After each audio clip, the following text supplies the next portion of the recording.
Across the scorched savanna, the hyena steps forward with a clear advantage, a larger body, frightening endurance, and jaws powerful enough to crush bone. But standing before it is the honey badger, small, stubborn, and almost fearless. If the hyena lands a precise strike, it could end the fight quickly. But if it lets the honey badger get too close, this battle could turn into a chaotic nightmare. So this time, will the hyena's power prevail, or will the honey badger's relentless courage force it to back down? In the dry riverbed of the Kalahari, dawn has not yet driven away the cold, but the ground already begins to tremble beneath the dry sand. From a dark rock crevice, a black snout emerges, tasting the early morning wind. It is the honey badger, small, low to the ground, yet carrying one of the fiercest survival instincts in the desert. The honey badger's most remarkable feature is its thick, loose skin. When an enemy bites and holds it, the badger can twist inside its own skin and turn back to counterattack. That is why even larger predators like hyenas, leopards, and lions must be cautious around it. The honey badger also has powerful jaws, sharp teeth, an aggressive nature, and almost no fear. It is willing to charge at venomous snakes, wild bees, jackals, hyenas, or enemies many times its size when threatened or forced to compete for food.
At this point, the hyena's strength is no longer an absolute advantage. The crushing bite it just delivered should have ended everything.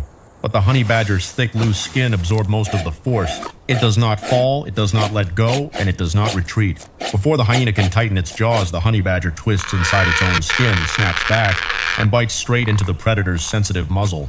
A sharp cry of pain cuts through the dry riverbed. The hyena jerks its head back. Something in its eyes changes. This is no longer just a small animal in front of it. This is a stubborn, dangerous opponent, one that is far too costly to keep fighting. Under the burning heat of the Kalahari, every breath grows heavier.